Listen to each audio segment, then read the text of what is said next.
Um ponto bem colocado aí, Felipe, em relação, né, a reverter algo que já havia sido aprovado pelo Congresso. Aí entra num outro ponto muito interessante, até a gente viu acontecer nessa questão do próprio marco do saneamento ali, no qual o governo acabou tendo que digerir, né, essa derrota, inclusive da sua base aliada, principalmente por este ponto, né, esse ponto ali do Congresso já ter trazido, né, uma aprovação dessa pauta e depois ter que ali, mesmo que a base seja por parte do governo, acabou trazendo muito um peso do Congresso não voltar atrás de uma decisão que ele tomou anteriormente. E esse é um ponto muito sensível, inclusive, que fez agora, né, o próprio presidente Lula ir, né, oficialmente, vamos dizer assim, nesta semana, começando ontem oficialmente, aquela articulação política, né, que ele desceu ali a campo, como alguns chamaram, né, articulação propriamente sendo feita pelo presidente ali, a articulação do seu governo. Ele havia comunicado, inclusive até antes de viajar a Londres, que ele iria, né, cobrar fidelidade desses partidos que compõem a sua base. Ele até citou ali que ele vai conversar, pedir fidelidade, inclusive, dos líderes desses partidos que têm cargos nos seus ministérios, principalmente os que têm pastas ali ministeriais.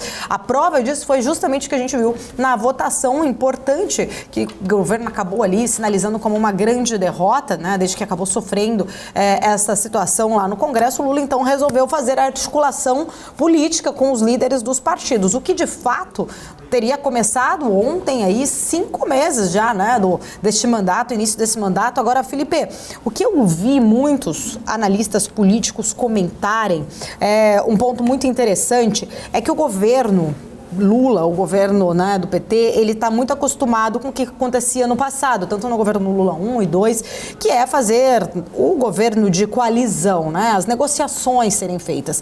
E houve uma mudança comportamental, inclusive do Congresso, né, que age muito mais, inclusive, com parlamentarismo, né, a força do Congresso ali. Na prática, isso já tem vigorado desde os anos de 2015, mais ou menos, alguns analistas lembrando, inclusive, do poder de Eduardo Cunha, inclusive naquela época. E o governo Lula, ele ainda, parece que ele ainda está naquele ritmo de tentar fazer, né, o governo de coalizão, no qual o executivo que dita as ordens. E desta forma, a gente vê ali um entrave. O Congresso não quer aceitar esse movimento que era feito anteriormente, sempre foi feito anteriormente no Brasil, onde havia, né, ali uma negociação que era feita e quem ditava as regras anteriormente era o executivo. O parlamento hoje segue aí mantendo essa pressão. Alguns analistas e cientistas políticos acreditam que o governo percebeu isso, percebeu que essa chave virou, percebeu que o Congresso quer seguir neste movimento no qual ele mantém essa força. A prova disso que a gente viu exatamente, mesmo sendo líderes ali da base do governo votando contra o decreto do Lula, mantendo a força do parlamento ali, né, do Congresso em si. Parece que o governo percebeu e vai tentar aos poucos fazer, né, uma mudança, voltar a tentar fazer essa coalizão que o governo sempre do PT estava acostumado a fazer no passado. Pois parece que as bases, né, tanto de troca quanto de articulação e de poder de convencimento acabaram sendo alteradas e o Congresso percebeu que tem um peso, que tem uma força muito maior do que tinha anteriormente, né? O Congresso, até mesmo por algumas mudanças, né, próprias estruturais na legislação, acabou tendo esse poder maior.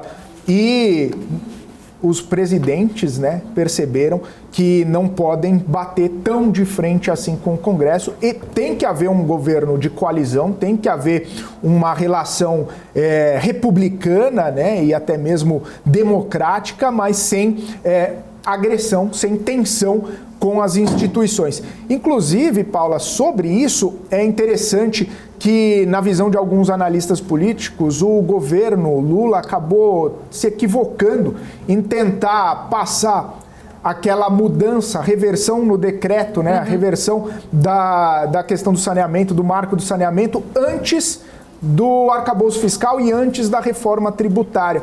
Então foi um erro estratégico de tentar medir forças com o Congresso justamente nesse ambiente onde o Congresso está muito empoderado, onde o Congresso tem bastante poder de decisão e o poder também de andar ou não andar com as pautas, né? Na figura, claro, do Arthur Lira e do Rodrigo Pacheco. Então, esse equívoco, esse erro de decisão ou esse erro de estratégia do governo fez o governo andar 2, 3 casas para trás. Quando o presidente Lula e o seu governo apoiou a recondução de Lira e de Pacheco às respectivas presidências da Câmara e do Senado, isso trouxe um pouco de fôlego e de ânimo para o governo, acreditando que estaria bem representado e também teria uma possibilidade de colocar suas pautas em votação com tranquilidade. E isso aparentemente era verdade. Os próprios presidentes das duas casas, eles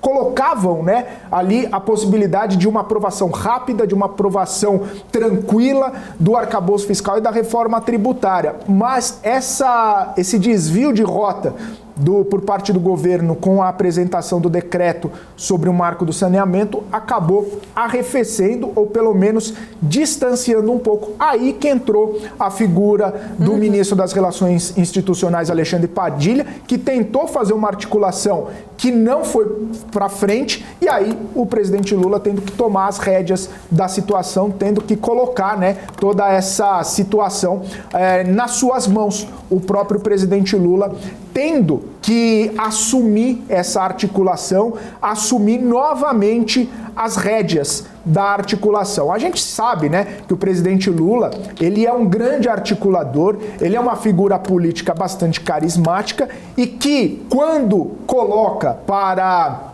debater algum tipo de assunto, seja com Arthur Lira, seja com Rodrigo Pacheco, ele é ouvido. Talvez não haja o próprio entendimento ou não vá para frente as coisas que ele coloca, mas a gente sabe, Paula, que o presidente Lula, ele é ouvido. A gente sabe que o presidente Lula tem as suas bases ali de convencimento, né? Então, justamente, existe essa possibilidade porque o presidente Lula, ele tem muito mais poder de articulação do que o próprio ministro Alexandre Padilha, né? Ele, inclusive, não só por ser um grande articulador e uma pessoa, uma figura pública, uma figura política muito experiente, mas também pelo fato dele ser o presidente da República. Porque ele é o presidente da República, ele é o líder do Executivo, ele é o chefe do Executivo, ele teria muito mais capacidade. Agora, o que não tirou, né, do governo, a derrota na questão do marco do saneamento. Só lembrando, o governo, Paula, tem cerca de 142 deputados entre os partidos aliados ao presidente Lula, que tem ministério, que compõem o ministério... São 12 ministérios, na verdade, esses 4 142. Partidos. E eles tiveram apenas 8 votos, né? Esses partidos deram apenas 8 votos para o governo. Ou seja, é falta de entendimento, de diálogo e até mesmo, talvez, Paula, vou até falar uma palavra forte aqui, uma arrogância do próprio governo de acreditar que poderia fazer uma mudança estrutural num tema que que o Congresso já tinha determinado. Então, como eu falava anteriormente, como eu falava ontem, são duas questões muito diferentes. A questão do marco do saneamento, que já foi debatido, que já foi discutido, que foi colocada ali pelo próprio Congresso, e o arcabouço fiscal, que é uma coisa totalmente nova, é uma matéria nova, construída com diálogo, construída nas mãos do Executivo e do Legislativo, e que pode trazer bônus, né, dividendos eleitorais, tanto para o governo, tanto para o executivo, quanto para o legislativo. É uma matéria construída entre as duas instituições, diferentemente da questão do saneamento, que foi construída pelo Congresso no governo anterior. Sim. E agora querendo alterar por meio de um decreto do executivo, né? Parece que isso acabou atrapalhando o andamento, né, da relação entre o executivo e o legislativo, por isso que agora Lula voltou 3 casas casas e voltou para articulação, voltou para conversa, para tentar minimizar os impactos negativos e aí sim poder destravar o andamento do arcabouço e da reforma tributária tão caras, né, essas matérias para o governo atual.